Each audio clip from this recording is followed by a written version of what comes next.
Pak setuju BBM naik apa enggak? Loh, saya bukan masalah setuju nggak setuju. Saya ada dalam posisi menjalankan semua yang ada terjadi di pemerintah ini. Nah, berarti Bapak bukan rakyat. Loh, Gitu kan? Bapak rakyat bukan sekarang. Loh, saya kan rakyat sudah Ya, dibilang. saya cuma tanya itu, Pak. Nah, maksudnya Jadi kan pendapat rakyat itu kan tidak sama. Pasti ada berbeda. jangan digiring kemana gitu. Saya nggak giring sama. Oh ya udah, jadi bebas. Saya kan sudah jawab sebagai rakyat. Saya mengikuti apa yang ada di pemerintah. Mau naik, mau turun. Bapak rakyat kalian tidak makan. Jangan digiring seperti itu. Jangan semua Anda bilang rakyat seperti itu. Kita pemahamannya berarti sampai situ kita oke, kita memahami. Ya udah. Pemahaman dia cuma sampai situ. Iya. Oke, biar kita masing-masing. Sekarang kan membawa nama-nama rakyat, kita sama-sama rakyat izinkan masuk. Mohon maaf, kalau misalnya ini atas nama rakyat juga saya bilang ini ya. Ini ada jam operasionalnya. Ini sebagai rakyat umum, ini adalah tempat kantor pemerintah. Ini ada jam operasionalnya, bukan tempat umum. Dewan Perwakilan Rakyat. Apa? fasilitas umum. Siapa bilang ini fasilitas umum? Tanya. Bukan. Oh, jadi kalau misalnya fasilitas umum kan, kalau bukan fasilitas umum tentu dia punya jam-jam operasional. Kalau ini jam operasional sampai jam 3 sekarang. Itu. Sekarang siapa yang bisa menjamin DPR menerima ketika kita membuat surat itu? Siapa yang bisa menjamin? Silakan ditanyakan nanti kepada Siapa yang bisa menjamin? Oh iya. Kita aksi udah sekali dua kali, Pak. Saya menjawab dari masyarakat ini. Saya menjawab selaku masyarakat. Silakan tanyakan ke Masyarakat banyak. yang ditanya kepada masyarakat siapa? Sekarang yang bawa surat. Loh, ada rakyat mana? Kami masyarakat tertindas. Oh iya, saya Kami juga tertindas masyarakat secara di mana? ekonomi. Saya juga tertindas. Loh, saya nggak ada bilang setuju ya tadi ya. Jangan dialihkan. Setuju, saya bilang. Jangan dialihkan seperti Jangan itu. dialihkan kayak gitu. Semua ya. Jadi sudah seperti itu. Jadi ya gimana? Ya, jadi seperti itu pemahamannya. Ya. Artinya jelas ya. Ya, terima kasih. Ya, Karena Pak. pemahaman kita kan masing-masing. Hanya rakyat tertindas yang merasakan itu. Terima kasih Pak pendapatnya. Rakyat tertindas. Sudah. Kembali dengan Warga tertindas. Mereka adalah boneka. Pemerintah lupa punya pasal 33. Kasih, mending ide suara kembali banyak lah bang. Wujudkan pasal 33. Iya, itu mana? Hah? Itu mana dia?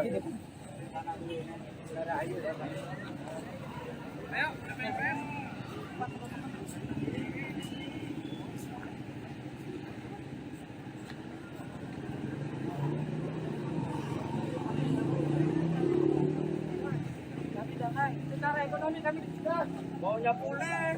Air, harga naik. Mana mau pulih?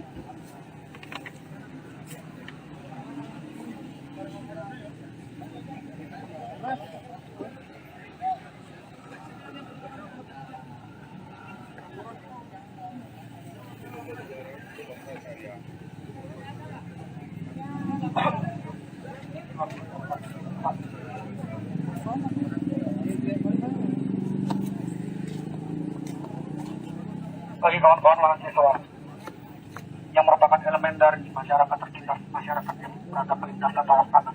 Hari ini mari kita ucapkan sebuah sumpah yang pegang oleh mahasiswa bahwasanya jalanan merupakan tempat kita, jalanan merupakan tempat tinggal kita. Sumpah mahasiswa Indonesia! Sumpah mahasiswa Indonesia. Kami mahasiswa Indonesia bersumpah Kami mahasiswa Indonesia bersumpah. berbangsa yang satu, Berbangsa yang satu. bangsa tanpa penindasan. Bangsa tanpa penindasan. Kami mahasiswa Indonesia bersumpah Kami mahasiswa Indonesia bersumpah. berbahasa yang satu, Berbangsa yang satu. bahasa tanpa kebohongan. Bangsa tanpa kebohongan. Kami mahasiswa Indonesia bersumpah Kami mahasiswa Indonesia bersumpah. bertanah air yang satu, Berbangsa yang satu. tanah air tanpa penindasan. Tanah air tanpa penindasan. Hidup mahasiswa, Hidup mahasiswa. hidup rakyat Indonesia, Hidup rakyat Indonesia. hidup perempuan Indonesia.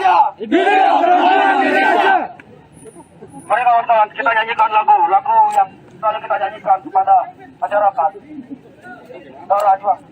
Di sini negeri kami, tempat padi terhampar, samudanya kaya raya, karena kami sungguh Tuhan. Di negeri permai ini, berjuta rakyat bersimpah duka, anak kurus tak sekolah, pemuda desa tak kerja. Mereka dirampas haknya, tergusur dan lapar. Bunda relakan darah juang kami, padamu kami berjanji. Di balik berlaku karma, siapapun yang mendukung oligarki, nanti tentunya akan tertindas oleh oligarki. Awal yang oligarki, anak tentunya tertindas oligarki. Siapapun. Awan oligarki. Mampus anak cucu kalian, ditindas oligarki. Matilah Jangan kau. sampai Bali ditindas Mampus oligarki. Kita orang Bali takutnya nanti nggak punya tanah. Mampus, anak cucu kalian mampus. Orang Bali. Mampus Oke, kalian. ini siapa yang Menindas. orang tuanya penjual nasi jinggo? Siapa yang orang tuanya pedagang-pedagang kecil? Pasti tahu bagaimana susahnya. Pasti tahu bagaimana hari ini kita diperlakukan. Ya? Udah 15.500. Nah, Pernyataan silakan kita bebas. Silakan. Sabar, Pak. Sampai jam 6. Itu tuh. Undang-undang jam 6, Pak. Kita jam 6 Pak. Undang-undang, Pak. selamat sore kawan-kawan semuanya. Hari ini kami aksi dan kembali lagi Dewan Perwakilan Rakyat tidak ada di kantor. Mereka beralasan sudah tidak jam kerja.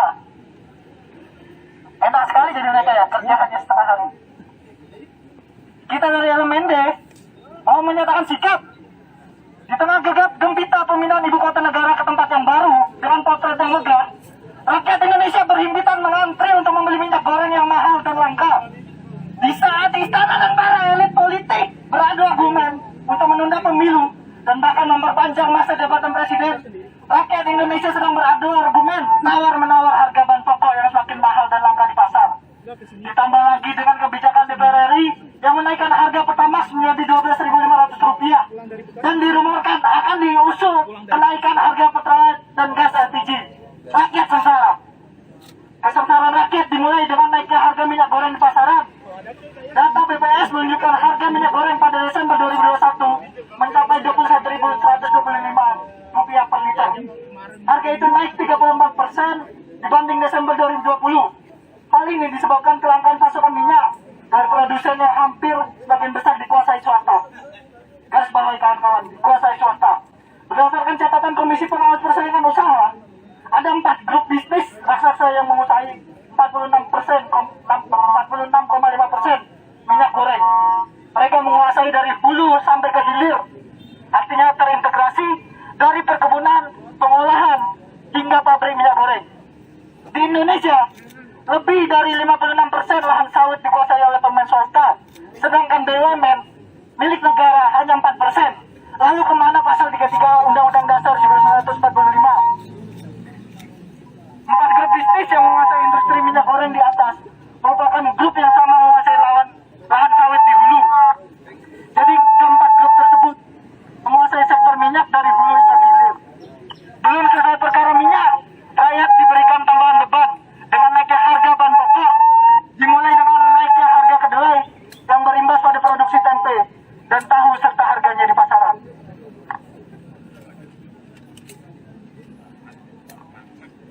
Belum berakhir pundak rakyat ditambah bebannya dengan harga minyak goreng yang mahal serta kedelai.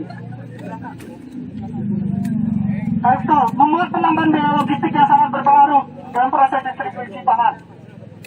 Selasa 5 April 2002, Menko Perekonomian memberikan pernyataan usai rapat sidang kabinet di Istana pemerintah memberikan sinyal adanya rencana untuk menaikkan harga bahan bakar minyak seperti Pertalite hingga LPG gas 3 kg setelah menaikkan harga pertama seiring dengan naiknya harga minyak dunia. Lalu ditambah dengan pernyataan dari Menko Marves Luhut Binsar Panjaitan, overall akan terjadi kenaikan nanti pertama Pertalite, kalau premium belum, juga gas yang 3 kilo akan naik. Jadi bertahap, artinya semua harga akan naik kawan-kawan. Melihat situasi Indonesia yang saat ini semakin menjurus ke arah krisis, pemerintah justru telah memberikan respon yang tidak tepat dan cenderung menurunkan tingkat kepercayaan masyarakat. Dengan terus terjadinya hal ini, maka dikhawatirkan akan menjuruskan Indonesia kepada krisis gezak. Apa itu krisis gezak, kawan-kawan?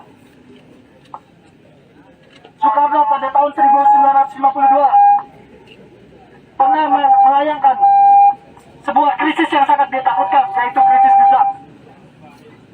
Krisis gezak adalah turunnya wibawa negara, ditunjukkan pada ketidakpercayaan banyak warga terhadap penyelenggara negara, lembaga negara, dan simbol-simbol negara lainnya. Tak ada lagi kepatuhan secara sukarela terhadap otoritas dan hukum-hukumnya. Maka dari itu elemen de Bali menyatakan sikap bahwa pemerintah hari ini sedang berhadapan dengan ancaman krisis yang besar, yaitu krisis gezak. Maka dari itu kami elemen de Bali menuntut pemerintah pusat ataupun daerah agar memperhatikan aspek keberpihakan kepada kaum tertindas dan rakyat kecil yang dalam mengambil setiap kebijakan. Melihat situasi nasional dan arah kecenderungan kepada krisis gezak, maka dari itu elemen eksekutif wilayah Bali menuntut: 1. Segera turunkan harga BBM Pertamax. 2. Segera selesaikan kelangkaan solar. 3. Kendalikan harga kebutuhan pokok. 4. Menolak penundaan pemilu 2024 dan masa perpanjangan presiden. 5. Menolak kenaikan tarif tol dan PPN.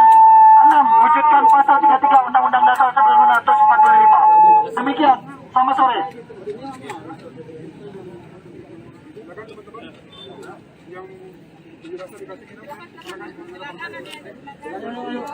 Buruh tani mahasiswa rakyat Indonesia bersatu padu demokrasi, gabung kita dalam satu suara demi negara yang mulia.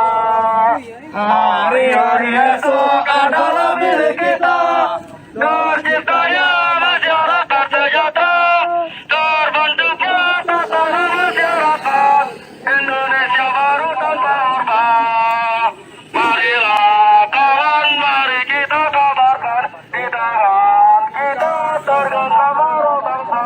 Marilah kawan, mari kita nyanyikan semua lagu tentang pembebasan di bawah kuasa tirani. Keseluruhan jalan ini berserta harus turun aksi bagi satu langkah pasti. Berserta harus turun aksi bagi satu langkah pasti. Adalah milik kita.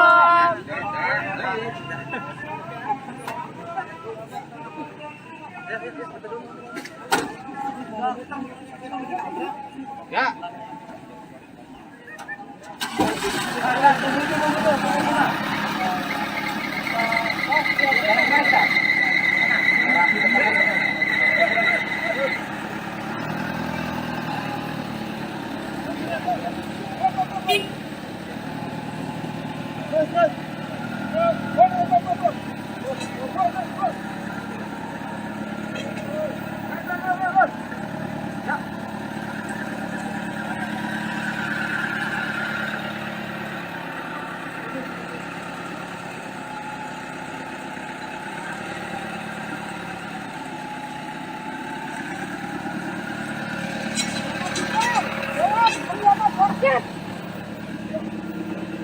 Salam pengkhianat rakyat.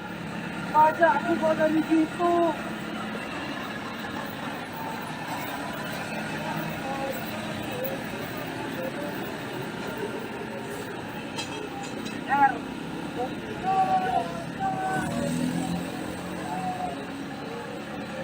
Sekarang juga.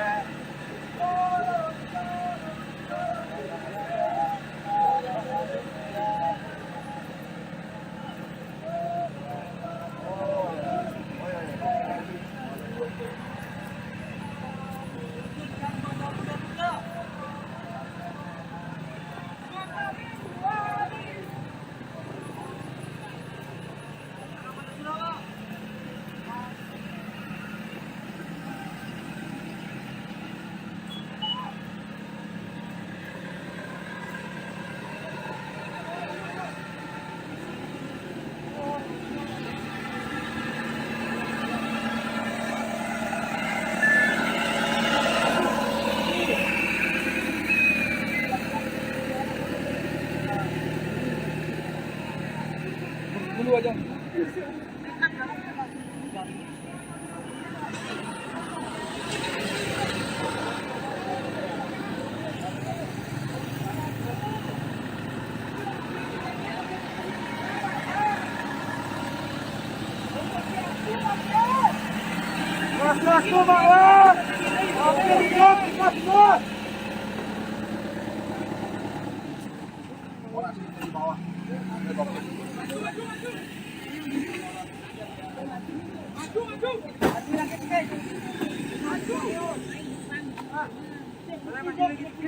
Hah?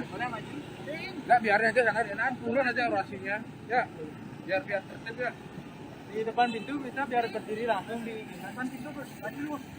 Maju, Gus. Jangan negosiasi, Gus. Maju. Maju. Mana nih? Maju aja, Gus. Jangan negosiasi. Pak Yan! Pak Yan! Diganti nomor rakyat ini, Pak Yan!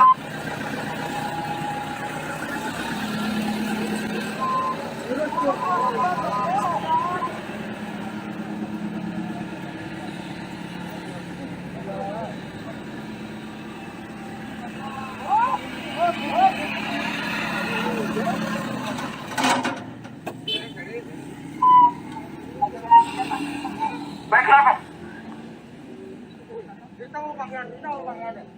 Om Swastiastu! Om Swastiastu, Pak! Om ada kembali, Om Swastiastu! Kopi campur arang. Om Swastiastu. Baiklah kawan-kawan, kita sudah sampai pada tujuan, yaitu kantor gubernur. Kami kembali mengetuk rumah para pejabat. Semoga kami diterima dengan baik. Tidak seperti di sebelah. Kami sudah 3 kali mendatangi kantor DPRD. Yang pertama, pada saat jam kerja. Dan sudah bersurat secara resmi, kami tetap saja tidak pernah ditemui. Apakah susah menemui kami? Ataukah kalian hanya mau menemui kami pada saat dekat pemungutan suara? Ingatlah, para pejabat yang terhormat, tanpa kami yang berdiri di sini pada kesempatan kali ini, kalian bukanlah apa-apa. Kalian pun sama dengan kami. Kalau kalian sampai tidak terpilih pada periode selanjutnya, kalian sama seperti kami. Hanya yang membedakan, kalian sudah pernah memegang kekuasaan dan mengecewakan kami sebagai rakyat kalian. Kami mohon dengan sangat, kalau bisa, berikan kami jalan untuk bertemu yang terhormat Bapak Gubernur Bali, Bapak Insinyur Wayan Koster. Kami semata-mata hanya ingin bertemu, ingin bersemuka kepada pejabat yang dulu meminta suara kepada kami. Tolong pertemukanlah kami. Kalau bisa kami diajak ngopi. Campur arak. Janganlah terlalu susah kepada kami, Pak Yan. Izinkan kami bertemu dengan Pak Yan. Om Swastiastu, Pak Yan. Dikir rakyat ini, Pak Yan. Rakyat ini saling ketindas, Pak Yan.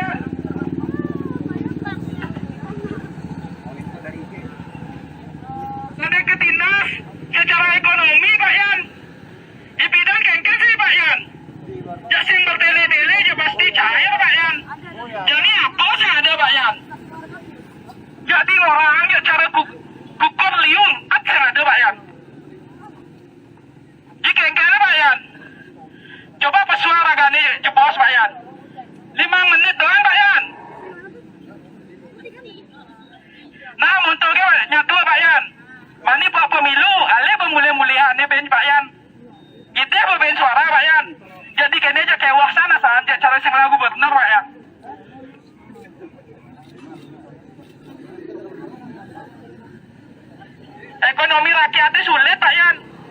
Bidan yang berdele-dele ya pasti cair. Jadi boleh yang sudah apa? Betul Pak Yan. Jadi kini aja sempat masih Pak Yan. Baju tawang ragu pada kewah, tapi Pak Yan nak liunan masih tertanang Pak Yan. Mau cair nih berkena portas toh.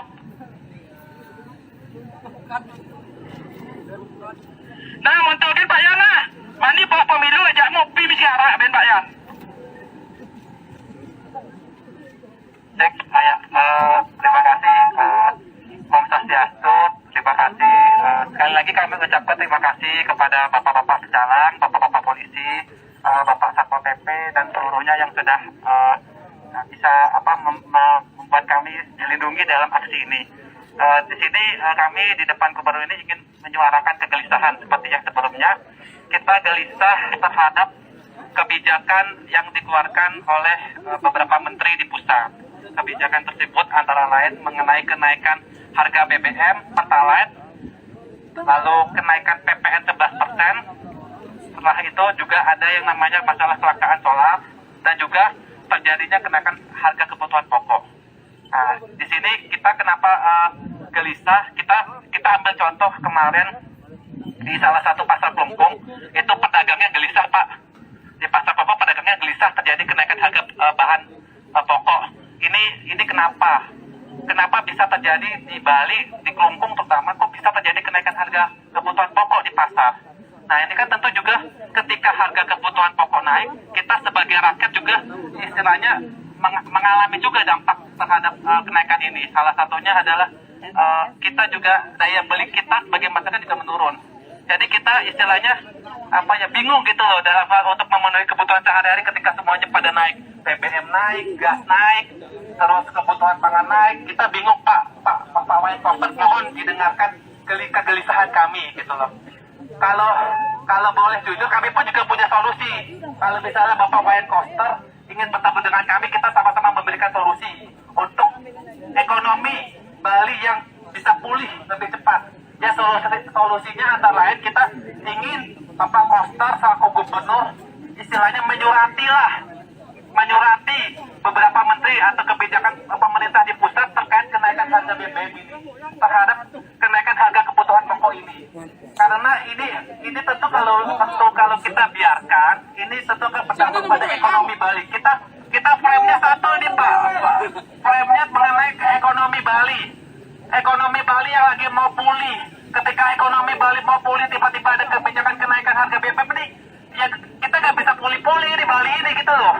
Kita frame-nya di situ aja gitu loh. Kita nggak aneh-aneh kok. Kita berurut rembuk sama-sama. Yuk, apa yang harus kita lakukan untuk membangkitkan ekonomi Bali? Kalau misalnya kita membiarkan mengenai kenaikan harga BBM ini, membiarkan adanya harga kenaikan PPN ini, harga kebutuhan pokok dan segala macam semua naik ya, gimana ya? Masyarakat Bali juga akan terjepit gitu loh. Bapak lihat kan situasi Bali, banyak beberapa karyawan yang di PHK itu, kalau misalnya karyawan tersebut di PHK nggak ada pendapatan, terus tiba-tiba ada kenaikan harga kebutuhan pokok, itu gimana Pak? Ini kita satu-satu frame aja dah. Kita sama-sama ingin membangun ekonomi Bali, itu aja. Ini kalau bisa kebijakan mengenai kenaikan harga mau kebutuhan pokok BBM, ya suratilah pemerintah pusat untuk istilahnya dicabut gitu loh, demi kebaikan ekonomi Bali. Kita frame-nya satu untuk ekonomi Bali yang sedang tumbuh. UMKM juga menjerit Pak, pedagang-pedagang di pasar juga menjerit. Itu di Kelungkung itu tuh udah fakta itu Pak. Kalau mau kita ke Kelungkung udah beli bareng-bareng. Kita coba tanyakan kepada pedagang Kelungkung itu menjerit mengenai kenaikan harga kebutuhan pokok, menjerit terhadap kenaikan BBM. Distribusinya macet gara-gara kenaikan harga BBM Pak. Kita satu frame aja ini. Kita di elemen ini karena melihat kondisi Bali gitu loh. Ayo Pak, kita istilahnya daripada kita berlama-lama sih, kita ingin ketemu lah Bapak Wayan Koster gitu loh. Kita urut rembuk apa solusi yang tepat. Kalau misalnya bisa untuk kita bersurat kepada pusat untuk mencabut kebijakan kenaikan BBM, ayo kita buat surat, kita surati pemerintah pusat demi ekonomi Bali yang tumbuh, demi ekonomi Bali yang kita mulai bangkit. Kita ini sudah inflasi loh. Bali itu ekonominya berapa persen? 11% ya? Hampir 12 ya, minus 12%. Ini gimana kalau terus kalau kita membiarkan kebijakan ini, kenaikan ini terus kita biarkan terus berlaku di Bali, ya kita inflasinya nggak bisa surplus, nggak bisa naik gitu, malah minus terus. Itu aja sih frame kita di LMID ini, kenapa kita aksi. Kita tujuannya untuk ekonomi Bali, Pak. Kita untuk ekonomi Bali yang mau pulih, mau tumbuh.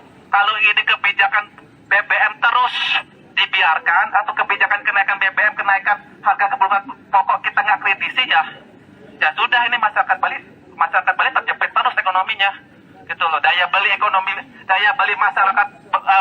masyarakat Bali menurun, ekonomi Bali juga nggak akan tumbuh, gitu loh. Kita frame-nya satu ini mengenai ekonomi Bali. Kita nggak aneh-aneh kok, Pak. Kita tujuannya untuk ekonomi Bali. Kita udah capek minus inflasi minus 12% itu kita capek, Pak. Bagaimana kita ekonomi Bali, salah satunya ya cabut kebijakan mengenai segala kenaikan kebutuhan pokok, BBM, PPN dan segala macam, gitu loh. Daya beli masyarakat naik, ekonomi pasti naik. Percaya sama saya, Pak. Kita sama-sama frame-nya demi kenaikan ekonomi Bali yang lebih baik. Terima kasih dari saya. Sekian, Om Sonti.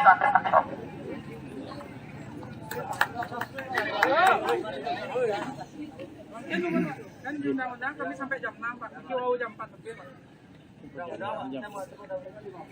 Dan kami ini kan kami wadah, Pak. Kita audiensi, lalu kita diatur waktu. Kalau bapaknya mau minta jam berapa kan gitu.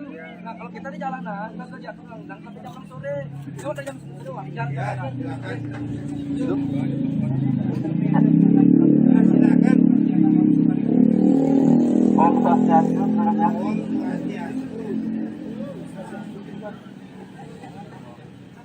Kami ada di itu depan rumah gubernur, sore dia yang gubernur itu datang kita minta untuk dipilih untuk jadi Bali nomor 1. Yang artinya kan dia harus siap juga dengan tanggung jawabnya yang yang menyuarakan aspirasi masyarakat Bali juga kepada nasional. Ya, dan mensejahterakan masyarakat. Walaupun Bapak Gubernur tidak punya solusi tentang Bali sekarang, kita bisa bertemu, kita bisa rembuk, dan kami punya solusi, yaitu pasal 33 Undang-Undang Dasar 1945 yang mengatur bahwa bumi, air, dan seluruh yang terkandung dalamnya itu dikelola oleh negara dan digunakan untuk kemakmuran rakyat. Tapi apa yang terjadi di Indonesia itu sangat jauh dari pasal 33. Banyak sektor yang dikuasai swasta, banyak sektor yang dikuasai oleh segelintir orang.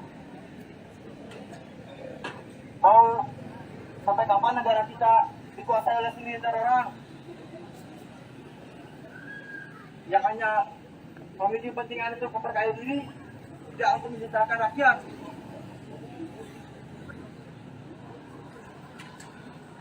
Kami masyarakat, bagian dari masyarakat, hanya mengkritik, bukan untuk mengganggu stabilitas politik yang terjadi. Apa yang salah di pemerintah kita kritik, apa yang bagus kita approve. Bukan apa-apa kita salahkan. Saya seperti tadi hanya ingin menyampaikan bahwa segera wujudkan, laksanakan pasal 33 Undang-Undang Dasar 1945. Ini untuk kesejahteraan rakyat atas segelintir orang. Sekian, terima kasih.